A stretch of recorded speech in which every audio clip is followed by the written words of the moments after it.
Ma'am आपकी। अल्हम्दुलिल्लाहि रब्बिल आलमीन वस्सलातु वस्सलाम अला अशरफिल अंबियाई वल मुरसलीन व अला आलिहि वस्हाबी अजमईन अम्मा बाद फ़अऊज़ु बिल्लाहि मिनश शैतानिर रजीम बिस्मिल्लाहिर रहमानिर रहीम। जैसे कि हमने लास्ट क्लास में डिस्कस किया था इमोशनल डेवलपमेंट, कि अपने इमोशंस को हम कैसे चैनलाइज करेंगे, कैसे उनको समझेंगे।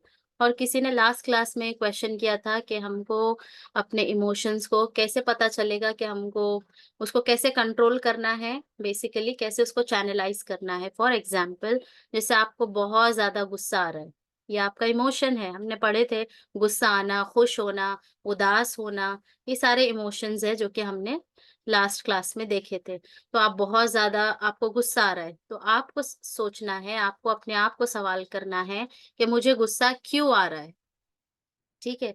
जब आप उस चीज़ का आंसर कर लेंगे व्हाई, तो आपको क्या होगा, आपको उसका आंसर मिल जाएगा। Why am I sad? मैं बहुत ज़्यादा आज उदास हूँ, तो मैं उदास क्यों हूँ? अगर जो आपको उसका आंसर मिल जाएगा, मैं गुस्सा हूँ। मेरा बच्चा ने क्या किया, एक ग्लास तोड़ दिया, काँच का ग्लास तोड़ दिया मेरे बेटे ने, तो मैं गुस्सा हूँ। तो और उसको गुस्से की वजह से मैं उसको मार रही हूँ, ठीक है? तो ये उस टाइम पे मेरा इमोशन है, मुझे बहुत गुस्सा आ रहा है। तो क्या मैं उस गुस्से को चैनलाइज़ कर सकती हूँ, दूसरी जगह पे लगा सकती हूँ कि ठीक है, ग्लास टूटा है, मैं अपने आप को समझा लूँ कि ठीक है, अब उसको मारना, उसको इतना हर्ट करना, हद से ज़्यादा मार देना, तो that is not a solution. तो हम जभी भी हम गुस्सा हैं या कुछ खुश हैं, तो मैं खुश हूँ, तो मैं खुश क्यों हूँ? और कितने लोगों के पास हर एक चीज़ मौजूद है, उनके पास औलाद है, माल है, हर चीज़ है, फिर भी वो कहते हैं हम खुश नहीं हैं, वी आर सैड। तो क्यों सैड है?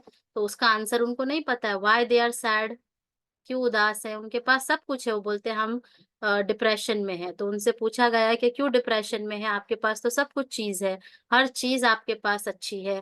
तो उनके पास जवाब नहीं है कि व्हाई दे आर सैड। तो जब हमें ये सवाल मिल जाएगा व्हाई, तो हमारी प्रॉब्लम का इंशाल्लाह क्या होगा, सॉल्यूशन हमको मिल जाएगा। तो ये हमारा लास्ट क्लास का सवाल था, किसी ने पूछा था। चलिए, आज का टॉपिक है मेंटल डेवलपमेंट और यू कैन से मेंटल हेल्थ। मेंटल हेल्थ से मुराद क्या है, आप लोग जल्दी-जल्दी टाइप कर दीजिए चैट बॉक्स में, what do you understand bye mental development और मेंटल हेल्थ, जिसको हम कहते हैं हमारे दिमाग से रिलेटेड, हम कहते हैं ना इसका ज़हनी ज़हनी तौर पे ये सही नहीं है, हम ऐसे इस्तेमाल करते हैं। तो आप बताइए ज़हनी तौर पे सही होने से मुराद क्या है? और क्या हम सब ज़हनी तौर से हेल्दी हैं? आर वी यू नो क्या हम सही हैं? हमारा माइंड, हमारा दिमाग सही काम करता है हम सब का? येस और नो? कब हमारा दिमाग सही से काम करता है? जब जब हमारे सही पास रहा तो मैम, जी, सुकून रहा तो मैम। जी, सुकून, और उसको कहते हैं हम पीस ऑफ माइंड। और ये पीस ऑफ माइंड आता कहाँ से है? कि जब हम क्या है, मुतमईन हैं, अल्लाह सुब्हानहू व हुँ, तआला से राज़ी हैं और अपनी ज़िंदगी से राज़ी है। हर एक चीज़ में हम क्या करते हैं, पॉज़िटिव थिंकिंग लेके आते हैं, हम खुश हैं, तो हमारे पास हम क्या होंगे, मुतमईन होंगे, कि हमारे पास शिकायत नहीं होगी और ऑटोमैटिकली हमारा दिमाग क्या होगा, सही से काम करेगा। हमारे पास डिप्रेशन नहीं होगा, एंग्ज़ायटी नहीं होगा, स्ट्रेस नहीं होगा, और हम क्या होंगे, हमारा जो मेंटल हेल्थ है वो क्या होगा, साउंड होगा। We will be mentally healthy. हम कहते हैं ना, हम मेंटली हेल्दी कब होते हैं? आप लोग बताइए कि हम मेंटली हेल्दी कब नहीं होते हैं? When we are not mentally fit. हम कहते हैं ना इसका दिमाग का कुछ प्रॉब्लम है, ये थोड़ी सी मेंटल है, we use this word mental, mental हम यूज करते हैं। तो मेंटल से मतलब क्या है, what do you understand by the term mental, हम किसी को कहते हैं। और हम ये नहीं समझते कि वो वर्ड हम अपने लिए भी यूज़ कर सकते हैं कि हम मेंटल हैं। हम मेंटल कब होते हैं? जब हम अपने इस पे कंट्रोल नहीं कर पा रहे हैं। जो हमने लास्ट टाइम इमोशंस के बारे में बिहेव किए थे, हम अपने गुस्से पे कंट्रोल नहीं कर पा रहे, चैनलाइज़ नहीं कर पा रहे हैं, और हम कोई और चीज़ में मतलब अपने इमोशंस को नहीं समझ पा रहे हैं। हम खुश हैं, तो नहीं समझ पा रहे कि हम खुश क्यों हैं? हम उदास हैं, तो नहीं समझ पा रहे हैं। तो अगर और हम अपने उसको कंट्रोल नहीं कर पाते, फॉर एग्जाम्पल, जैसे कि एग्जाम्पल है, अ, आपके घर में कुछ भी हो सकता है, आप अपनी फैमिली का एग्जाम्पल ले सकते हैं, आपके बच्चे का, आपकी बेटी का। आपकी बेटी ने होमवर्क नहीं किया, ठीक है, तो आप क्या होंगे, बहुत ज्यादा गुस्सा होंगे और उसको मार रहे, बहुत बुरी तरीके से मार रहे हैं। आप अपनी बेटी को मार रहे हैं because she has not done her homework. तो क्या है, आप मेंटली साउंड नहीं है। आप इतनी छोटी चीज पे उसको, आप चम्मच से मार रहे हो उसको, यहाँ तक कि उसको खून निकलने लगा, तो आपने इतना बुरा उसको हर्ट कर दिया। तो आप क्या है, आप उस टाइम पे, आप यू आर अ मेंटल, हम उस टाइम पे क्या है, मेंटल है। तो हम सोचेंगे, हम कहते हैं कि मेंटल लोग होते हैं, लेकिन हमको अपने आप को चेक करना है कि हम अगर जो अपने आप को, अपने इमोशंस को, अपने दिमाग को सही से सही डायरेक्शंस में नहीं लगा पा रहे हैं, तो हमें जरूरत है अपने दिमाग को सही करने की। दूसरों को सही करने बस की जरूरत नहीं है पानी की हमको, जरूरत नहीं है, ऐसे ही हो जाएगा। हमको अपने आप को सही करना है। तो मेंटल डेवलपमेंट की डेफिनेशन क्या है? मेंटल डेवलपमेंट का मतलब होता है अपने दिमाग को ग्रो करना और अपनी मेंटल एबिलिटीज को समझना।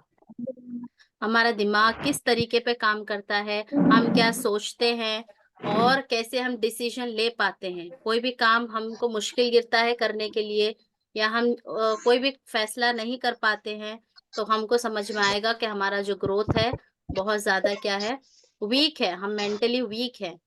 और अब हम देखेंगे कि प्रॉब्लम्स, किसी का माइक ऑन है तो आप लोग बंद कर दीजिए। आज सीने सर बनाई जी, थी। जी किसी का माइक ऑन है तो आप लोग प्लीज बंद कर दीजिए, माइक डिस्टर्ब हो रहा है। तो हम देखेंगे क्या आज करूंगी मैं, के क्या करूंगी अल्लाह। दो ठो बेटी होती थी अच्छा था। आमना, दो ठो सिस्टर बेटी होती थी आमना, अच्छा था, मैं संभाल के थे, अल्लाह। सिस्टर अम्मा आमना, अल्लाह, क्या दुनिया है अल्लाह। सिस्टर आमना प्लीज अपना माइक बंद कर दीजिए। क्या समझ में आते नहीं है, क्या दुनिया है अल्लाह।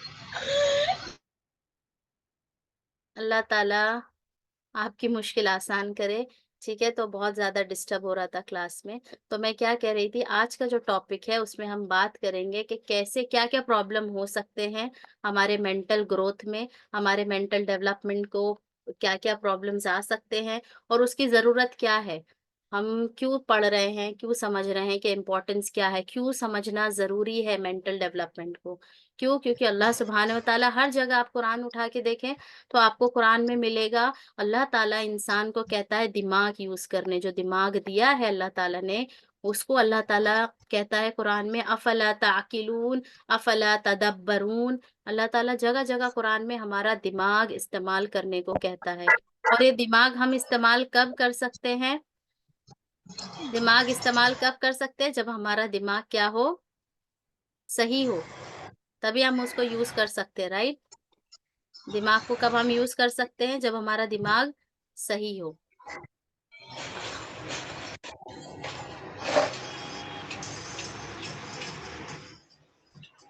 खत्म।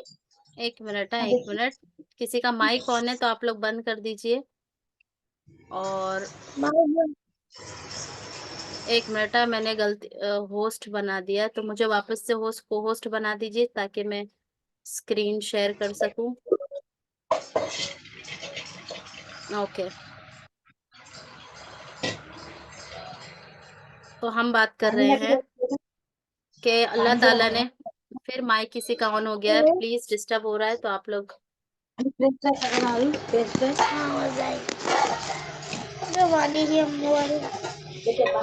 सिस्टर आमना आपका माइक घड़ी घड़ी ऑन हो रहा है, प्लीज बंद करिए।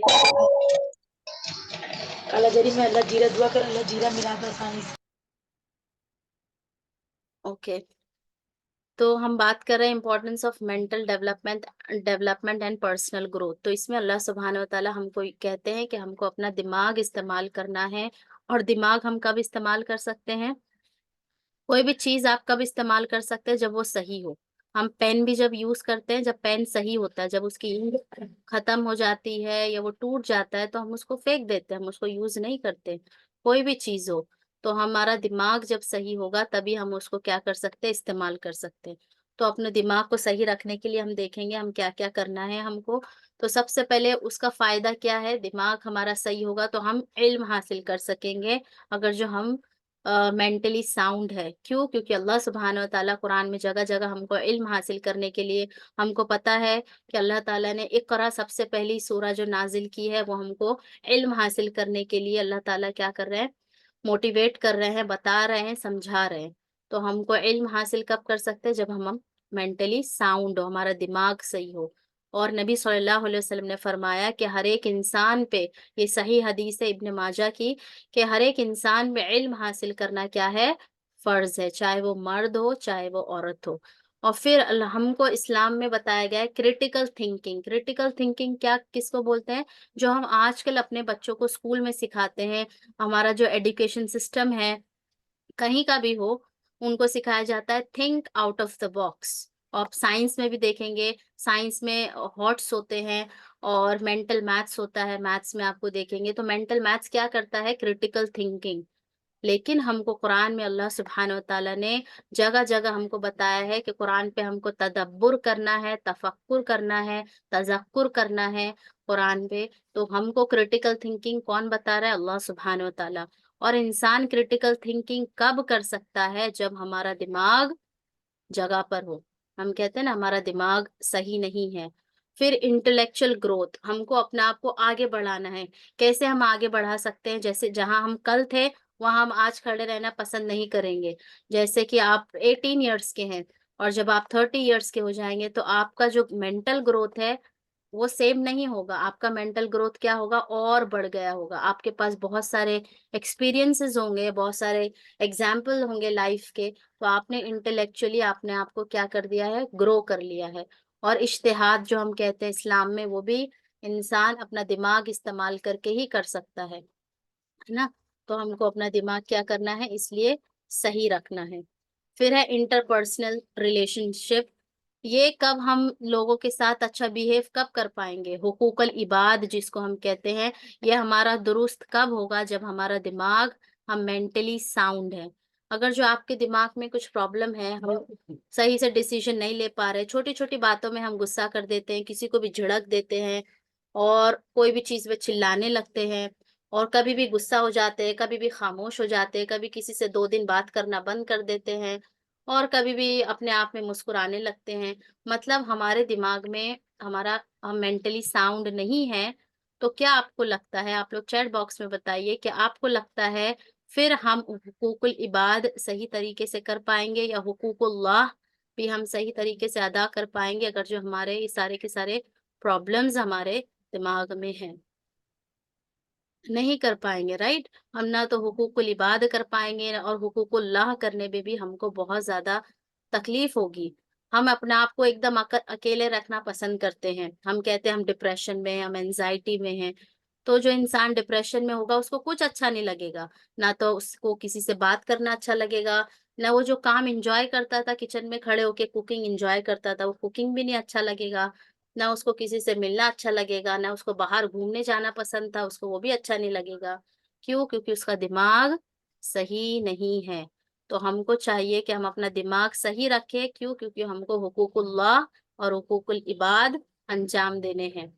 फिर नेक्स्ट पॉइंट जो है वो बहुत इम्पोर्टेंट पॉइंट है, आजकल आप लोग देखे होंगे रेज़िलिएंट और जिसको कहते हैं रेज़िलियंस ये बहुत ज़्यादा talk of the you can say our बना हुआ है। क्यों?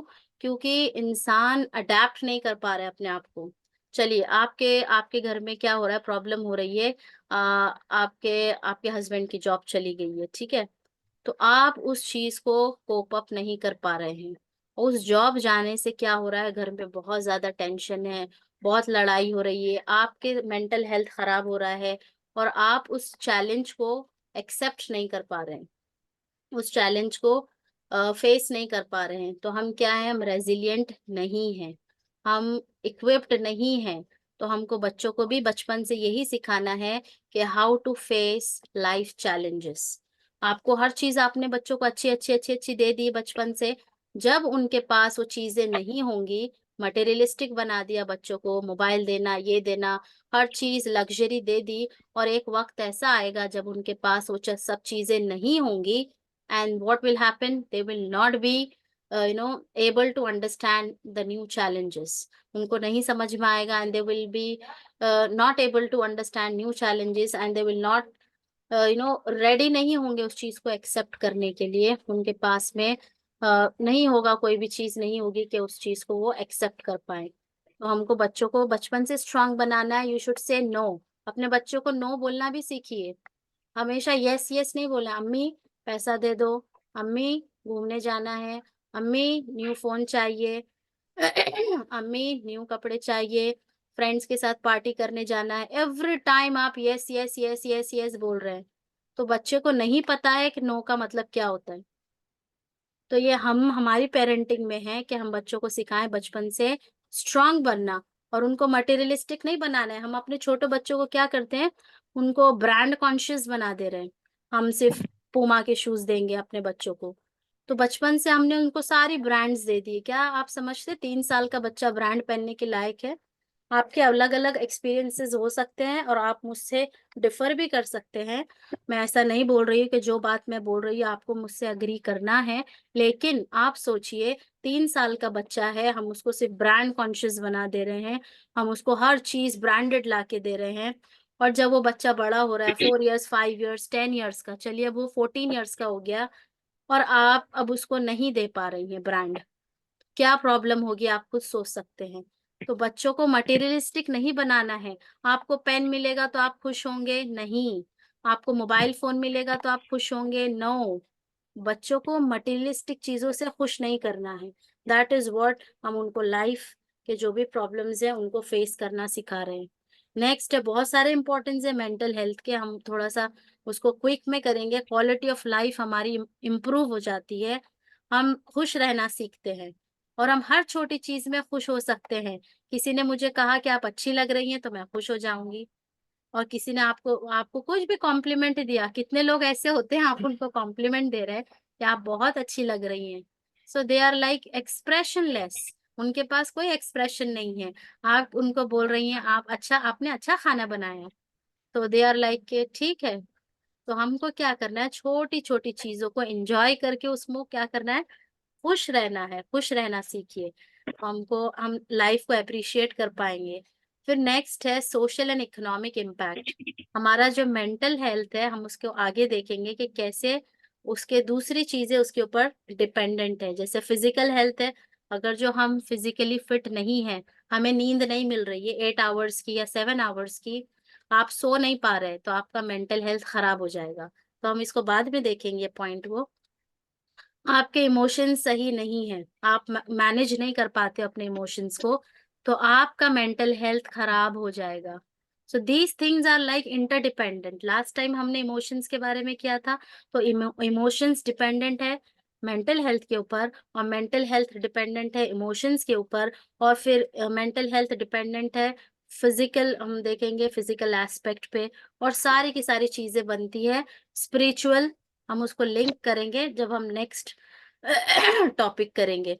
तो सब एक दूसरे के ऊपर क्या है, इंटरडिपेंडेंट है।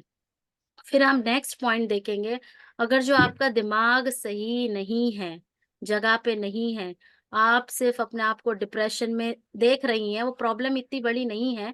और कितने लोगों का कहना है कि उनके ना किसी की शादी टूट गई थी, सिर्फ एंगेजमेंट टूटी थी जिसको हम कहते हैं एंगेजमेंट, तो उन्होंने सुसाइड कर ली, पता है आपको? ये केस था जो आया था रिसेंटली। और एक दूसरा केस था, बहुत सारे केसेस है हमारे आसपास होते रहते हैं, हमको पता है। एक का क्या हुआ, उसने एग्जाम क्लियर नहीं किया, नीट एग्जाम क्लियर नहीं किया, आप लोगों को पता है, आप लोग न्यूज़पेपर पढ़ते होंगे, तो उन्होंने सुसाइड कर लिया। तो हम देखेंगे कि हमने अपनी खुशी को कितना ज्यादा क्या कर दिया है, कन्फाइन कर दिया है, कि मैं सिर्फ खुश कब हो सकती हूँ जब ये चीज मेरे पास हो, मेरे पास जॉब है, मेरे पास पैसा है, मेरे पास एग्जाम के मार्क्स हैं, मेरे पास ग्रेड्स हैं, then only I am happy. So that is very wrong. हम ये सब चीजों को अपने हैप्पीनेस से नहीं रिलेट करना चाहिए, दैट इज वेरी सैड। और हम सुसाइड के केसेस देखेंगे तो हमारे इंडिया में कम है as compared to western countries. वहाँ पे 14.7 उनका परसेंटेज है, वाइट्स जिसको कहते हैं हम, वाइट पीपल, उन लोग का यहाँ पे ज्यादा है suicide case as compared to Asian people. हमारे यहाँ पे 5.9 है इंडिया में, और हमसे भी कम है ब्लैक लोगों में, अफ्रीकन उनके यहाँ पे 5.7% है। तो हम देखेंगे कि फिर भी बहुत हद तक हमारे जो इंडियन कल्चर है, हमारे यहाँ पे सुसाइड का कल्चर बहुत कम है।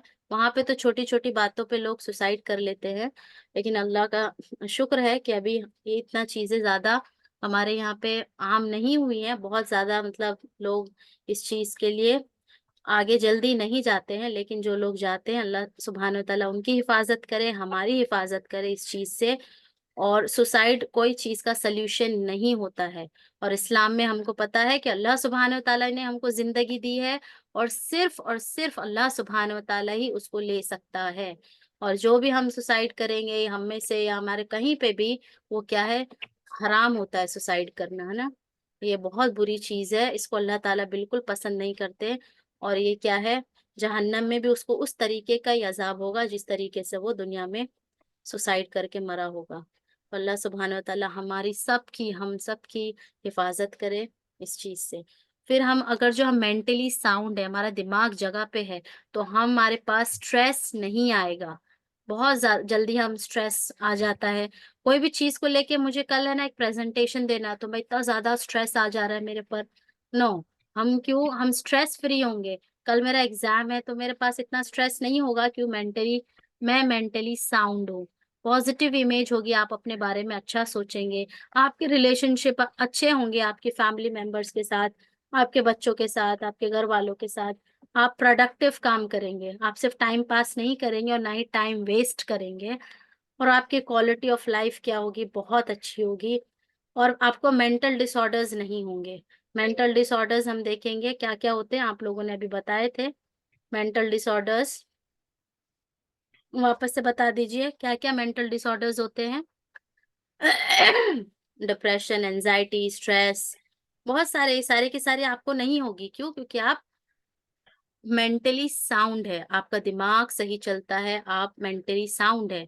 अभी नेक्स्ट देखेंगे स्टेजेस। हमारा जो दिमाग है वो कैसे ग्रो करता है। तो आपने देखा है 0 से 5 इयर्स तक का बच्चा, वो छोटा बच्चा होता है तो उसका दिमाग इतना नहीं चलता है। क्यों? क्योंकि उसको हम कहते हैं अर्ली चाइल्डहुड। उसकी जो कॉग्निटिव एबिलिटीज़ होती है इतनी जल्दी डेवलप नहीं होती है। वो इमोशनली भी इतना स्ट्रॉन्ग नहीं होता है। छोटी-छोटी बातों पे बच्चे रोने लगते हैं, है ना? बनिस्बत उनके जो बड़े बच्चे होते हैं। 8 इयर्स का बच्चा है और एक 3 इयर्स का बच्चा है, दोनों सेम नहीं होंगे। वो छोटी-छोटी बात पे वो रोने लगेगा 3 इयर्स का। क्यों? क्योंकि अभी उसका दिमाग डेवलप नहीं हुआ है सही तरीके से। तो ये स्टेजेस है जो हम पढ़ते हैं।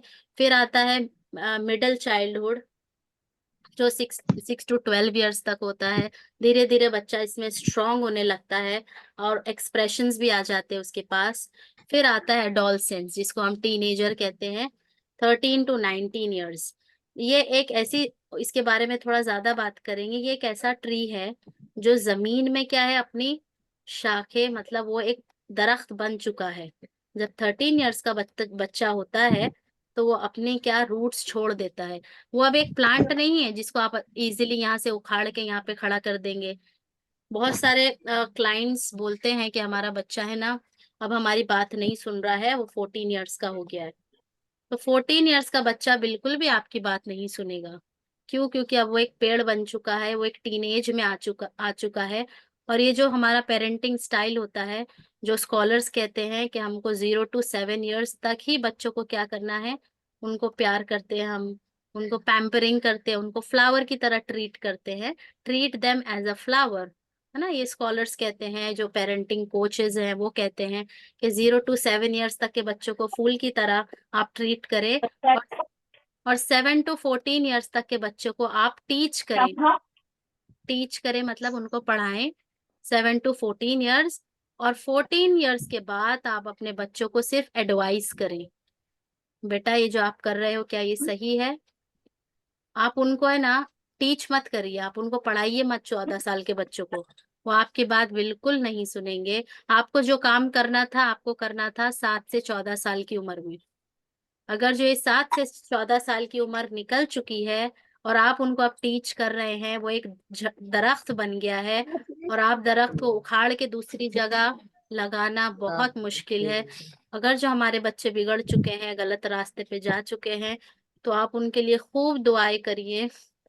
दुआ तो इतनी पावरफुल होती है, इतनी पावरफुल होती है कि ये हमारा वेपन है, हमारा हथियार है दुआ।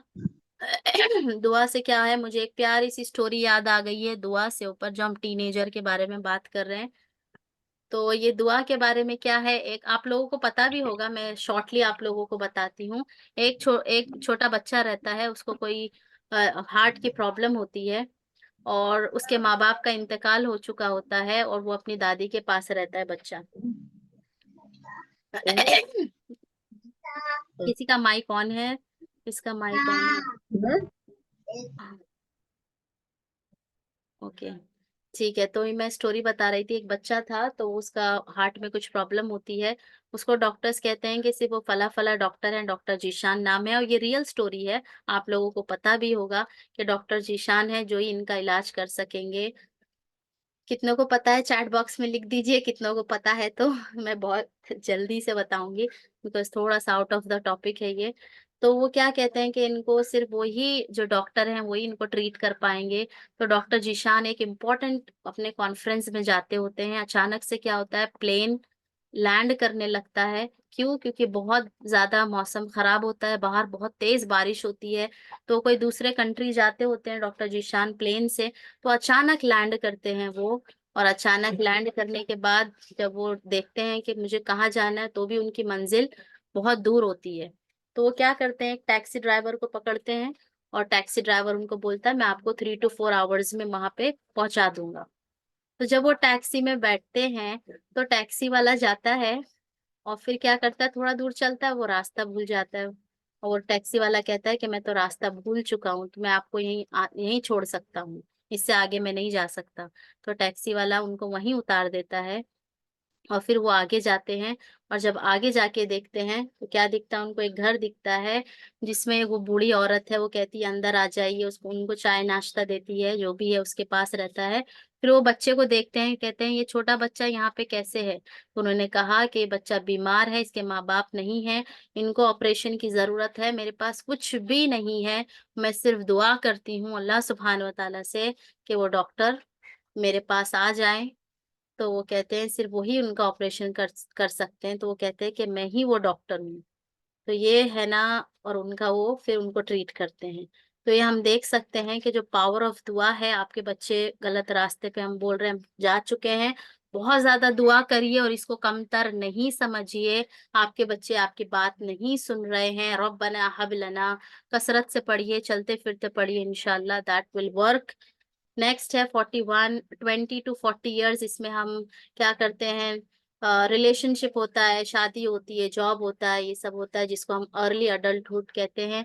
फिर हमारा मिडल अडल्टहुड होता है जिसमें हम अपनी जिंदगी पे गौर व फिक्र करते हैं कि हमने जिंदगी में क्या किया, क्या कमाया, क्या पाया, क्या खोया। दैट इज ऑल व्हाट हम ये करते हैं। और फिर लास्ट स्टेज है, हम रिफ्लेक्शन करते हैं लाइफ पे आफ्टर 61। और जो हमारे मेंटल हेल्थ में जो फैक्टर्स है, सबसे पहले जीन्स है हमारे, जो कहते हैं ना इनका बाप भी गुस्से वाला है तो इनका बच्चा भी गुस्से वाला है। तो दैट इज व्हाट जीन्स। तो ये जीन्स हमारे जो होते हैं, ये बहुत ज्यादा इम्पोर्टेंट फैक्टर होता है। हम 50-50% इसको स्कॉलर्स करते हैं कि 50% आपका जीन्स होता है, और 50% आप उसको कंट्रोल कर सकते हैं। 50% आपके हाथ में नहीं है, बट 50% आपके हाथ में है। That is what we can do. Environment होता है, आपके बच्चे कहाँ रह रहे हैं, कुछ ऐसे एनवायरमेंट है जो उनका दिमाग खराब कर रहे हैं, उनके फ्रेंड्स है क्या है, न्यूट्रिशन है, उनको बराबर से खाना पीना नहीं मिल रहा है, तो उनका दिमाग सही नहीं चलेगा। हम कहते हैं ना, बच्चों को हम बादाम देते हैं और घी देते हैं, उनको केला देते हैं, सो दीज आर व्हाट, उनका दिमाग चलने के लिए घी खिलाएं बच्चों को, बादाम दें उनको, केला दें, सो दीज आर, पानी पिलाएं ज्यादा। So all these thing are. फिर एजुकेशन है, किस तरीके से उनकी तालीम हो रही है, दैट इज वेरी इंपॉर्टेंट। अगर जो सही तरीके से हो रही है तो उनका दिमाग सही होगा। फॉर एग्जाम्पल एग्जाम्पल दे रही हूँ मैं, कोई इसको पर्सनली ना लीजिए।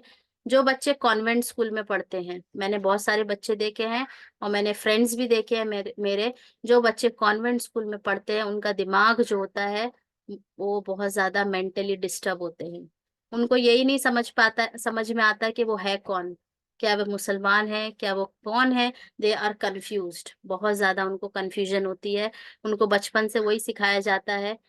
तो एक ही एग्जाम्पल था, रिलेशनशिप क्या होंगे, अगर जो हमारे घर में सिर्फ झगड़ा होता है, बहुत झगड़ा होता है हस्बैंड वाइफ में, तो क्या लगता है आपको आपके बच्चे का दिमाग सही होगा? बहुत ज्यादा नहीं। नहीं होगा। सो ये फैक्टर्स हैं जो हमारा दिमाग हमारे बच्चों का खराब कर सकते हैं। फिर चैलेंजेस हैं, क्या क्या उसमें चैलेंजेस देख सकते हैं, मेंटल हेल्थ डिसऑर्डर्स है, एनवायरमेंटल प्रेशर है, सोसाइटी प्रेशर है, ये भी हमारा दिमाग खराब या हमारे बच्चों का दिमाग खराब कर सकते हैं। और सबसे लास्ट इम्पॉर्टेंट टॉपिक है, हम ये सब चीज को सुधार कैसे लाएं, अपना दिमाग मेंटल हेल्थ को स्ट्रांग कैसे करें, मेंटली साउंड कैसे बने, अपने बच्चों को कैसे मजबूत बनाए मेंटली। तो ये है सबसे पहले, अगर जो उनको हमको प्रॉब्लम दिख रही है, तो आप काउंसलर से बात कीजिए कि मेरे बच्चे में ऐसा कर रहा है ये, उसकी स्कूल टीचर से बात कीजिए, जहाँ पे वो जाता है उनसे बात कीजिए। अगर जो उनके बिहेवियर में कोई प्रॉब्लम आ रही है, बिहेवियरल इश्यूज दिख रहे हैं, तो हमको उसको वहां पे इंटरवेंशन की बहुत ज्यादा जरूरत है। चाहे बच्चा 5 इयर्स का हो तो भी जरूरत है, 6 है, 7 है। और हमको उसको नेगेटिव में नहीं देखना है, नेगेटिव अप्रोच नहीं रखना है, किसी को भी जरूरत है तो। और उसको सही तरीके से हैंडल करना। बच्चे को प्रॉब्लम आ रही है, आपका 6 इयर्स का बच्चा है, वो किसी से बात ही नहीं करता है, वो सिर्फ क्लास में अकेले रहता है, बात करना पसंद नहीं करता, तो आपको क्या लगता है वो बड़े होके बात कर पाएगा? क्योंकि उसकी पर्सनालिटी धीरे धीरे धीरे वैसी बन जा रही है। तो बड़े होके जब वो 10 साल का होगा वैसी होगा, 12 का होगा, 15 का होगा, जब वो जॉब करने जाएगा वो किसी से बात नहीं करेगा, और वो जॉब पे भी क्या करेगा, सिर्फ उसको फायरिंग ही मिलेगी, because he is not ready to speak with people. तो ना तो एक्सट्रोवर्ट ज्यादा सही है और ना तो इंट्रोवर्ट। हमको हर चीज में एतदाल रखना है, जो कि हमको इस्लाम सिखाता है। हर चीज बैलेंस होनी चाहिए, सपोर्टिव एनवायरनमेंट हो, और मेंटल हेल्थ अवेयरनेस, ये बहुत इंपॉर्टेंट है। किसी को जरूरत है तो हम उसको मेंटल ना बोले, या हमको भी खुद को भी जरूरत है तो अपने आप को नहीं समझे। किसी को साइकेट्रिस्ट की जरूरत पड़ सकती है, किसी को दवाइयों की भी जरूरत पड़ सकती है अपना दिमाग सही रखने के लिए, किसी को काउंसलर की जरूरत पड़ सकती है। सो that is not a bad thing, हम उसको बैड नहीं समझे कि ये प्रॉब्लम हो रही है। वो दवाई खा रहा है, हम उसको कहते हैं वो तो दवाई खाती है। तो दवाई खाती है क्यों? क्योंकि उसके दिमाग को जरूरत है, उसकी बॉडी को जरूरत है ना। साइकेट्रिस्ट के पास जाना कोई बुरी बात नहीं है। और हम जाएंगे कब? जब हम अपने आप को समझ रहे हैं कि हमको जरूरत है। हम बुखार की दवाई कब खाते हैं? जब हमको लगता है हमको बुखार है। या आप ऐसे ही खा लेते हैं, ऐसे ही बिना बुखार के हम दवाई खाते हैं कितने लोग बिना बुखार के भी डोलो खाते हैं, राइट? खाते हैं कितने लोग। लेकिन जब हमको लगेगा हमको बुखार है तब हमको दवाई खाना है। तो जब हमको लगेगा हमारा दिमाग खराब है, हमें जरूरत है, तो हमको जाना चाहिए साइकेट्रिस्ट के पास या तो काउंसलर के पास, जिसकी भी हमको जरूरत है। फिर नेक्स्ट है हमारे पास, जो नेक्स्ट लास्ट है, केस स्टडीज। ये केस स्टडीज हमारे एतराफ में देखिए, किसी को जरूरत है आपकी, या आपकी फैमिली में किसी को जरूरत है मेंटल हेल्थ की, इसके बारे में बात करने की बहुत ज्यादा जरूरत है। बहुत कोई शॉर्ट टेम्पर है या आप खुद शॉर्ट टेम्पर हैं, तो उसको सही करना बहुत जरूरत है इस टाइम पे, वरना तो वो क्या ले सकता है, वो आगे जाके पाइल अप हो जाएगा, और वो पाइल अप होके कहाँ जाता है, सिर्फ ज्यादा सुसाइड में जाता है। लास्ट, अगर जो आपका कनेक्शन अल्लाह सुब्हानहू व तआला से मजबूत है, आपके साथ कुरान है, आप कुरान से रुजू करती हैं, तो आपके पास क्या प्रॉब्लम सुसाइड की नहीं आएगी। आपको वसवसे आ रहे हैं, शैतान आपको भड़का रहा है, नहीं नहीं नहीं तेरे पास कुछ नहीं है, तो खुश नहीं है, देख उसके पास कितना है, उसके पास बच्चे है, तेरे पास बच्चे नहीं है, देख उसका हस्बैंड के पास जॉब है, उसका हस्बैंड देख कितना स्मार्ट है, तेरे पास कुछ नहीं है। हमको वसवसे आ रहे हैं तो हम कुरान की तरफ रुजू करेंगे, हम अल्लाह की तरफ रुजू करेंगे कि अल्लाह सुब्हानहू व तआला मेरा वक्त जब आएगा तो मुझे क्या कर रहा है, आजमा रहा है। और सब्र और शुक्र के साथ जो रुजू करता है, उसको ये प्रॉब्लम मेंटल हेल्थ की कभी नहीं आएगी इंशाल्लाह। तो हमको क्या करना है, और दुआ पढ़ते रहना, कसरत से दुआ पढ़ना है। या हय्यू या कय्यूम बिरहमतिका अस्तगीस अस्लिह ली शानी कुल्लहु वला तकिलनी इला नफ्सी तरफत ऐन। अल्लाह सुब्हानहू व तआला एक पल के लिए भी मुझे अपने नफ्स के हवाले मत करिए। अपने ऊपर हमको ये करना है कि हम अपना ख्याल खुद नहीं रख सकते। हम कितनी भी बड़ी बड़ी बातें यहाँ पे कर लें या सुन लें, हम अपना ख्याल खुद नहीं रख सकते, आपको नहीं पता है कि मैं अगले पल क्या करने वाली हूँ, है ना? एक्सक्यूज आपको मी नहीं मैम, जी, जी, जी। आप ये भी जो दुआ बोले वो थोड़ा रोमन इंग्लिश में ये इसमें डालिए ना मैम। जी, जी, जी, ठीक है। तो ये आपको अच्छा, नहीं पता है कि मैं अगले जज़ाकल्लाह। पल में क्या करने वाली हूँ, है ना? मैं इतनी बड़ी-बड़ी बातें यहाँ पे कर रही हूँ, आधे घंटे में मैं क्या कर लूँ आप लोगों को नहीं पता है। और मेरे साथ शैतान लगा हुआ है, शैतान तो हर किसी के साथ लगा हुआ है। उसके सीने पे नबी सल्लल्लाहु अलैहि वसल्लम की हदीस है कि शैतान इब्ने आदम के सीने पे घात लगा के बैठा हुआ है। तो हम हमारे हर किसी के पास शैतान लगा हुआ है, हमारा नफ्स है, तो हमको सिर्फ़ दुआ है, हमको सिर्फ़ अल्लाह है जो हमको बचा सकता है। अल्लाह सुब्हानहू व तआला इतनी बड़ी-बड़ी बातों से हमको क्या करे, सुनने, बोलने से ज़्यादा हमको अमल की तौफ़ीक दे और कोई भी मुश्किल आए तो हम सिर्फ़ कुरान की तरफ रुजू करें, अपने घरवालों से बात करें और उस चीज़ को क्या करें, सॉल्व करें, ना कि उसको पाइल अप करें। ठीक है? तो इंशाअल्लाह हमारी ये सारी की सारी प्रॉब्लम्स नहीं आएगी, अगर जो हमारे पास क्या होगा, ईमान होगा, हमारे पास कुरान होगा। कल का टॉपिक इंशाअल्लाह हमारा रहेगा फिज़िकल डेवलपमेंट। हमने इमोशनल के बारे में बात कर लिए हैं, हमने आज मेंटल हेल्थ के बारे में बात की है, कल हम फिज़िकल डेवलपमेंट देखेंगे, उसके बाद में हम अ देखेंगे हम स्पिरिचुअल डेवलपमेंट। 1 मिनट है, किसी को कोई सवाल पूछना है तो आप लोग पूछ सकते हैं और उसके बाद हम खत्म करेंगे, कल मिलेंगे इंशाअल्लाह। Sure. नहीं है किसी को जो कोई सवाल? ठीक है। तो आप लोग जो हमारा लास्ट सेशन होगा उसमें आप Q&A सेशन होगा, क्वेश्चन एंड आंसर। आपको कोई भी प्रॉब्लम है, कुछ पूछना है, कुछ भी आपको सवाल है तो आप वो लेक्चर में कर सकते हैं। इंशाअल्लाह हमारा वो जो लेक्चर होगा तो अल्लाह सुब्हान व तआला हमको क्या करे, सुनने से ज़्यादा अमल की तौफ़ीक दे और अल्लाह सुब्हान व तआला इस चीज़ से हमारी हिफ़ाज़त करे। मैं घड़ी-घड़ी बोल रही हूँ और दुआ बहुत ज़्यादा ज़रूरत है दुआ की और सुबह शाम के अस्कार की। हर दम अपने बच्चों पे अपने ऊपर क्या पढ़ के फूँकिए, चारों कुल पढ़िए, आयतल कुर्सी पढ़िए, नज़र की दुआ पढ़िए, घड़ी-घड़ी ज़रूरत है हमारे बच्चों को, हमें खुद को ज़रूरत है ना? नज़र बद हमको नहीं पता है क्या है। और हमारा दिमाग अल्लाह ताला हमारे दिमाग की हिफ़ाज़त करे, हमारे दिल की हिफ़ाज़त करे, हमारी सेहत की अल्लाह ताला हमको सेहत की हिफ़ाज़त करे, हर चीज़ हमारी पर्सनैलिटी को अल्लाह ताला ऐसी पर्सनैलिटी बना दे कि लोग हमसे मुतासिर होके इस्लाम के करीब आएँ और हम लोगों को क्या करें, हम उनको दावत के लिए क्या करें, लोगों को उभारें। हमारी पर्सनैलिटी देख के लोग सोचे कि इतने अच्छे लोग हैं, इनके नबी कैसे होंगे? आज लोग हमको देख के कहते हैं कितने गंदे, इतने बेकार लोग हैं, इनके नबी भी वैसे ही हैं, नाऊज़ु बिल्लाह। तो अल्लाह से दुआ है कि अल्लाह ताला हम अपनी पर्सनैलिटी से लोगों को दीन की दावत दें। सुब्हानक अल्लाहुम्मा व बिहम्दिका नशहदु अन ला इलाहा इल्ला अंता